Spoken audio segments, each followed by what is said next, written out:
Welcome back, everybody. I am Cook's War Strategy Gaming. This is Total War Three Kingdoms. We are doing the Gong campaign, which is a Yellow Turban faction. Gong, one of the leaders of the Yellow Turban rebellion, and which provides different faction benefits, techniques, and opportunities in the Total War Three Kingdoms game. It's not a typical. You're not a typical warlord. You are of the.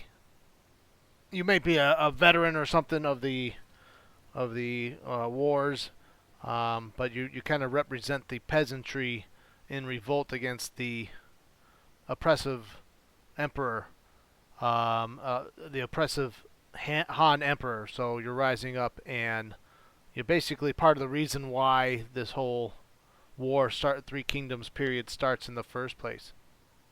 All right, well, back to the campaign here. We recently defeated Zhang Lu and his army, and he's retreated back to his base at Nanchang. And we also, in the last episode, defeated Ma Teng, who was succeeded by Hua Lanli. We defeated Ma Teng in battle near our new capital of Xiaban of the Wudu Commandery. And we also, I believe, we executed him in that battle and disposed of him. And so we eliminated that one threat. We also sent Han Sui packing up north. He retreated. We weren't able to catch up to him. So he disappeared into the northern realms. That leaves us to where we are at right now. Our army regrouping after the battle against Zhang Lu. And we want to march on his capital for his transgressions against us and take over his province there. And the main strategy will be to take the town and move southward and take over those commanderies. Alright, I just lost some video footage, so let's rehash really quickly what was lost. We kind of went over really quickly the 3 scrolls that the Yellow Turbans have as their reform tree. You have a Book of Heaven, a Book of the People, a Book of the Land, and different reform tiers. You have this first tier, second tier, middle tier, and then later tiers, which all take longer turns to research. We are working currently on just governance because that provides bonus to public order and gives some enlightenment bonus. Enlightenment is kind of like the prestige in the Three Kingdom factions. You can gain rank by gaining enlightenment.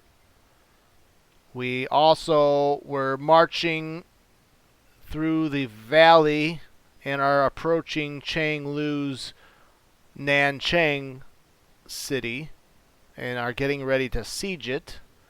I was about to look at Gongdu's ancillaries. We just gave him the Book of Earth, which gives plus 10 resolve and plus 10 authority, and plus 8 satisfaction to himself.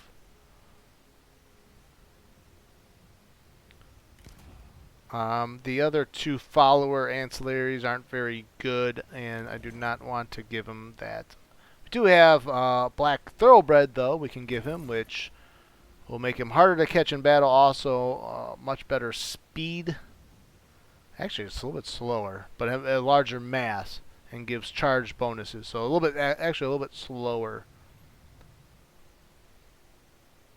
We were working on building an upgrade to a smaller, upgrading the city of Xiabian of Wudu Commandery we're upgrading the city to a larger city, which will give it more opportunity to build other buildings and also larger, it'll increase population growth. We just got to be careful because the larger your cities, the more food you need to provide it. So you need to be able to keep pace with food production.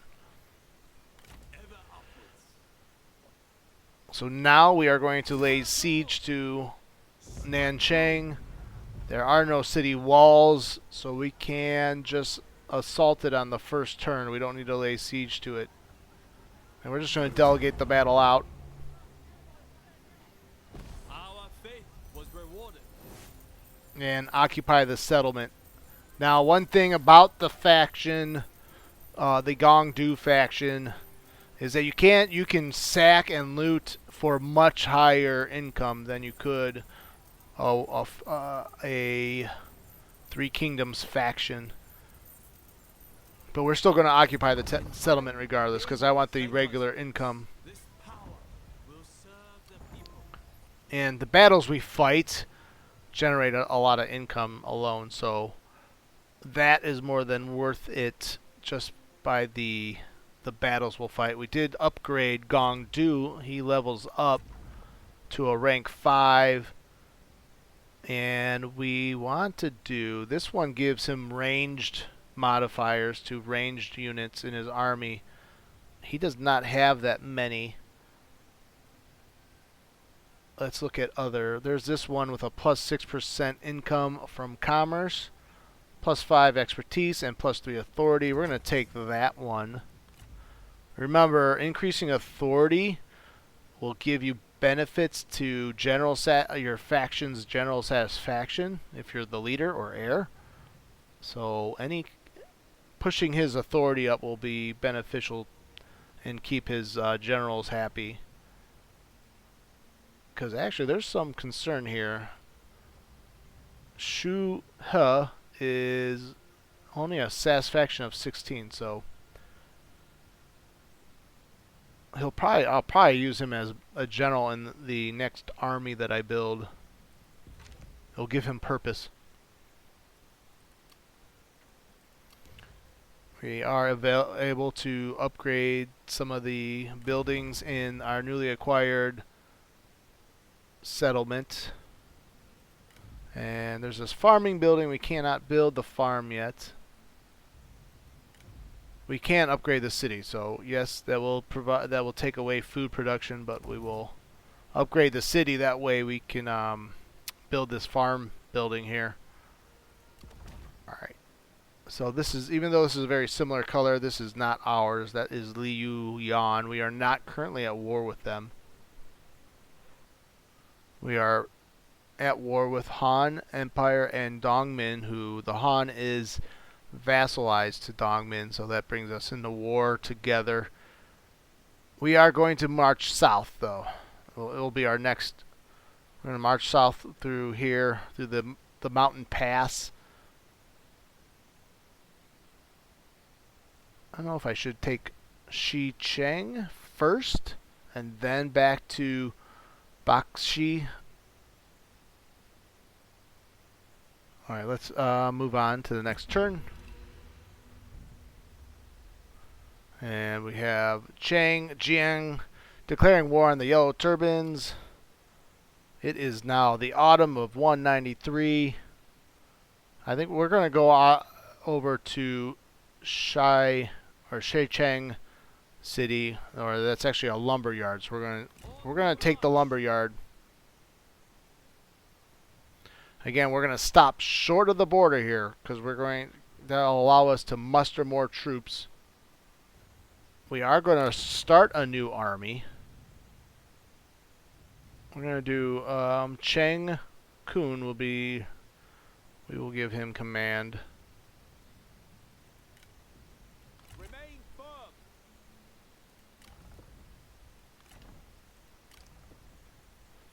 Now he has access to these yellow sky heralds, which are extremely cheap and they don't have the great melee stats or damage or armor, but they are unbreakable. So they are men that you can just use to hold the line. They are impetus. The unit may decide to attack, though, nearby enemies without orders, so that's one thing you got to consider. They might not stay where you want them to stay. They are unbreakable, does not suffer morale, but it's nice to have them.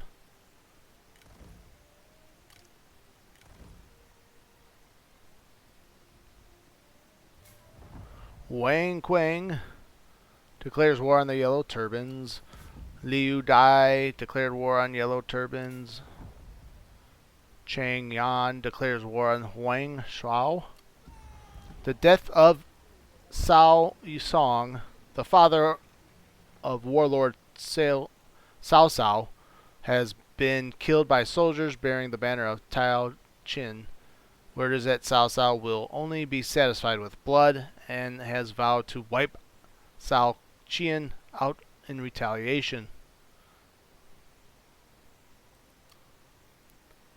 And that sucks for Tao Qian with the vengeance of Cao Cao.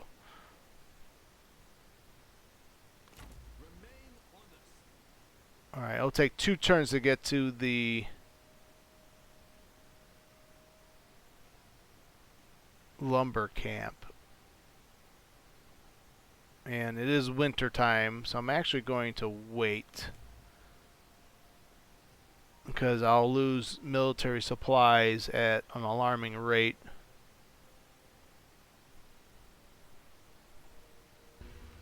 And we'll just advance the next turn. So Dong Min is keeping his distance from me.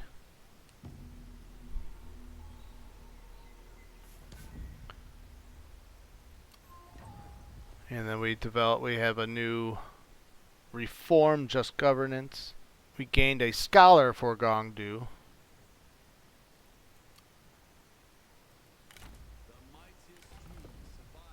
Actually, that'll be a really good one. He provides, so I could use, yeah, faction wide if the character is Lord of Virtue or faction leader. Plus 4 cunning, plus 10% character experience to all of my characters. So that's a really good, that's a very good follower to have.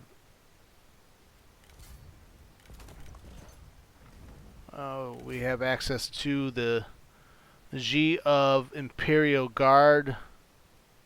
We'll give that to Chiang Kai. That's an upgrade for his weapon.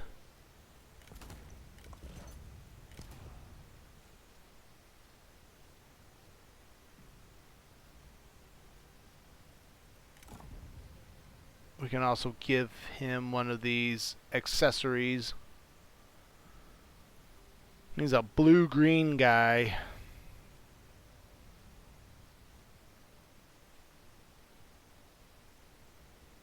Although he's almost legendary in instinct level.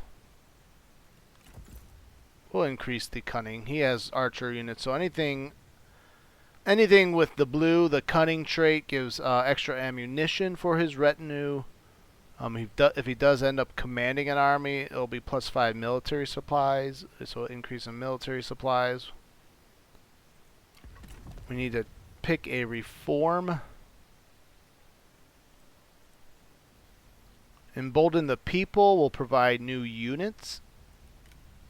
So why don't we research that and see what units we will get. Actually, let's take a closer look at that.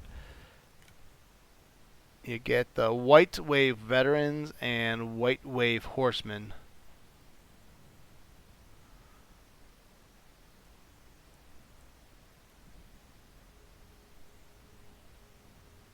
Good morale, good charge.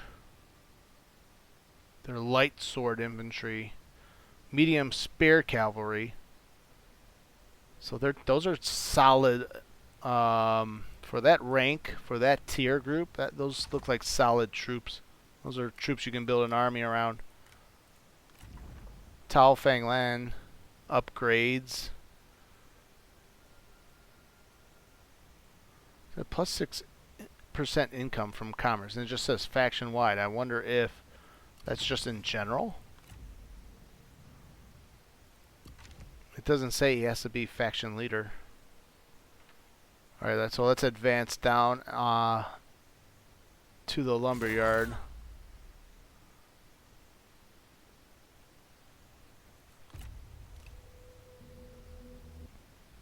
And still no signs of enemy activity. I don't see any armies on my border. Now our brethren under Huang Shao has been destroyed.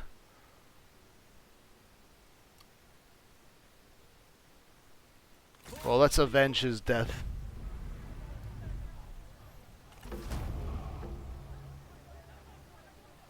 From the roots to heaven, we will bring righteousness to this settlement. A treasure as you proceed through the annexed settlement. One of your officers bring you ornate chest before you. We get plus 500.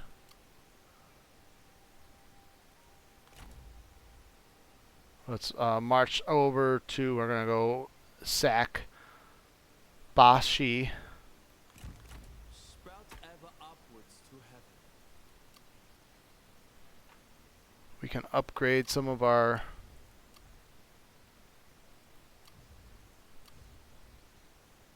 territory. We are losing food, so anything food production wise we should try to do. We got a farm plus 1 food production, so let's just do a basic farm there.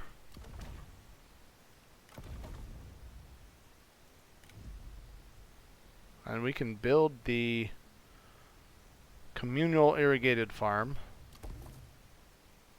So hopefully that will provide more food production.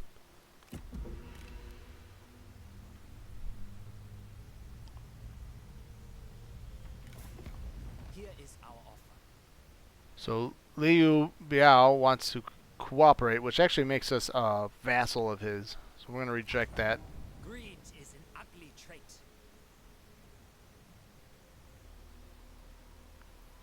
I want to be careful because I feel like I'm going to provoke more war with more faction leaders by bordering them. So I'm going to leave Shangyong alone here. We can employ volunteers under Hua Yuan, plus 25% food from farming, 50% income. Let's do that assignment.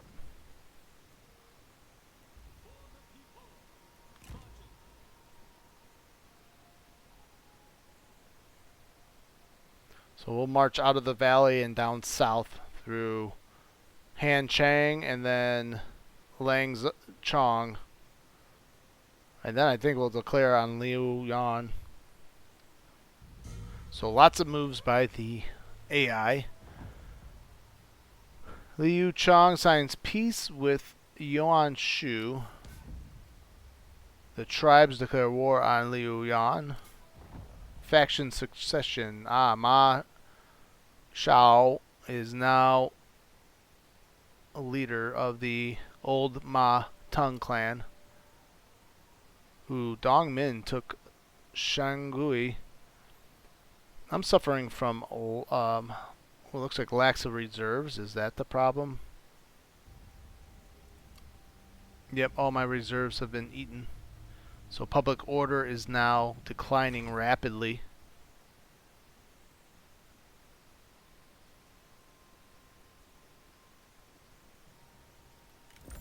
I cannot raise taxes to increase food production. I do not have enough funds to build any buildings, so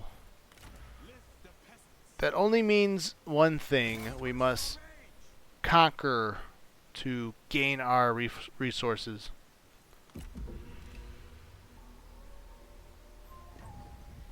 Faction developments embolden the people.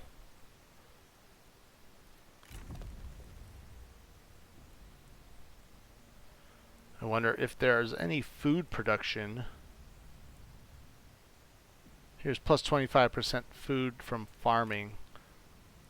the communal farming efforts. We'll research that.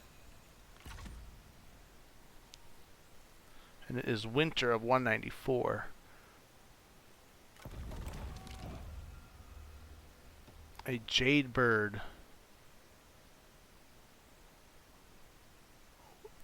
Over tea, you tell your general of a dream of a jade bird. The general takes a long sip of their tea, places the cup down, and looks in the eye. A vision of a jade bird is a auspicious prophecy. The jade indicating imperial matters, and the bird a being that can traverse the gap between earth and heaven. Shu He leveled up for his efforts in his assignments. Plus 10% research rate. We will take insight.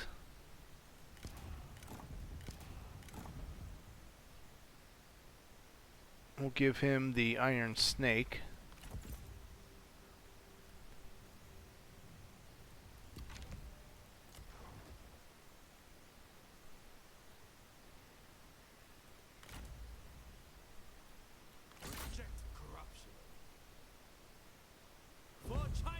And now we can try to take Bashi of the Han Chang. I think that was, I forget, the tool maker. Regardless, we're going to take it. The people's voice cannot be silenced. Only by growth will the word be spread. So far, pretty easy peasy.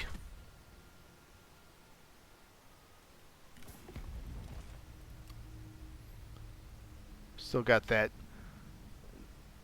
Jiameng Pass to take. But first we're going to take Hangzhong. We are losing food again. We can upgrade our farming to produce +2 food. The farm will be done in 2 turns, so. Kong Rong declares war on the Han Empire. So Dong Min will declare war on Kong Rong. Huang Zhu requested their master Liu Biao go to war. Oh, okay, so they've declared on me, huh? Alright, now. So we are now at war with Liu Biao.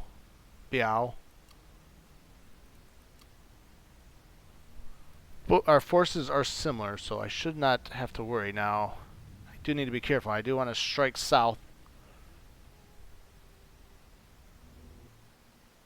If I keep my armies are going to eat more food.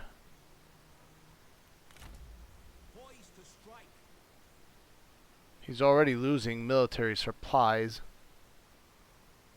We can set them the fort. Oh, can't yet. But I should be able to set them a forage next turn. Oh, that was the thing too.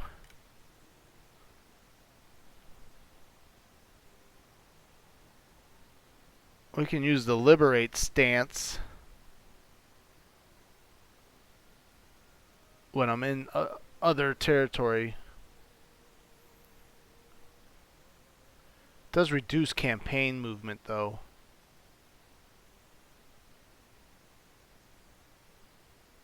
I don't need to use it against the Han Empire though. Alright, let's try striking south. Quickly though. And then we can maybe strike through here. Through Shanglian and then Yong'an.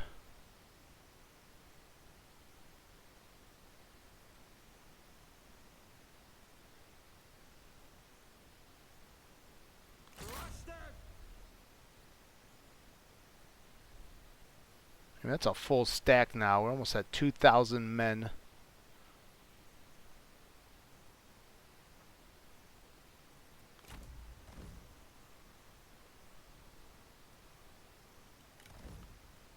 The units are very cheap to maintain.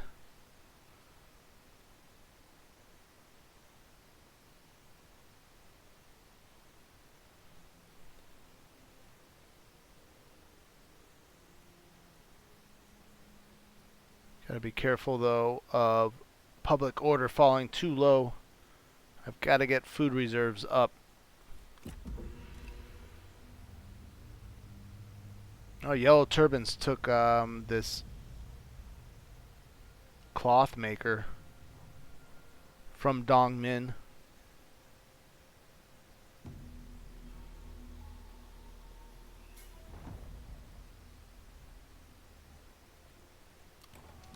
Share the wealth. Redistribute the wealth, which gives plus 10 public order. Share with your officers, plus 10 satisfaction.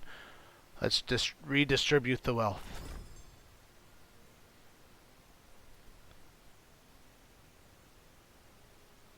So that will help with public order. And we're back to positive food production.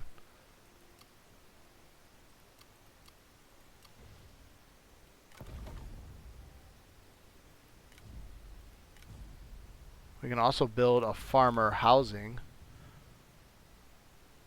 Grain storage. I'll give plus 25 reserve capacity. Let's do that. This is Hangzhong. So it looks like Hangzhong we're developing into a kind of like a granary city.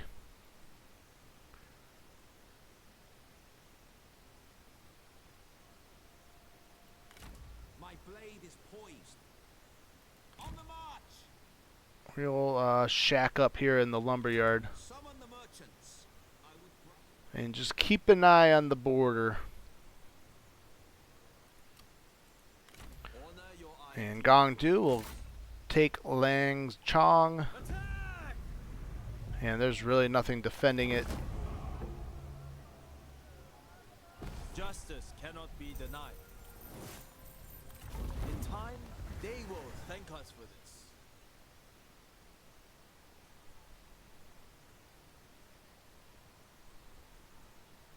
Let's take a look at ownership. And you can see attitude. Everyone's really not happy with me.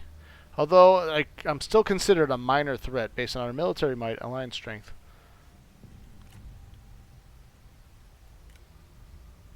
Ooh, I could make a friend. And Kaya Mao. Support vassal independence.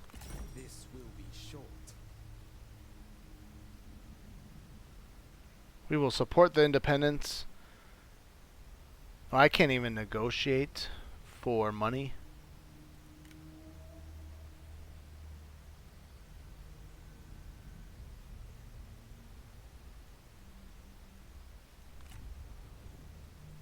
No one wants peace. Oh, Dongmin is superior in strength. We have to watch out for Lu Bu.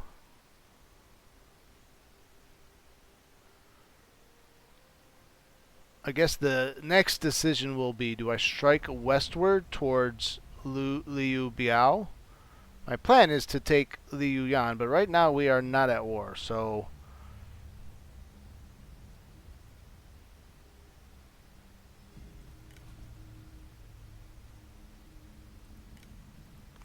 May out.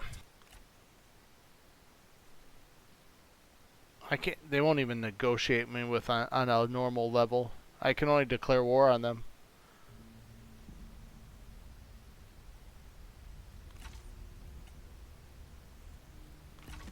They do not see me as legitimate yet. They're like, we do not negotiate with rebels, yellow turban rebels. How dare you? Alright folks, this concludes episode number 2. We will pick this up on the next one where we keep invading south. If you like the video so far, give me a like and subscribe. Thank you.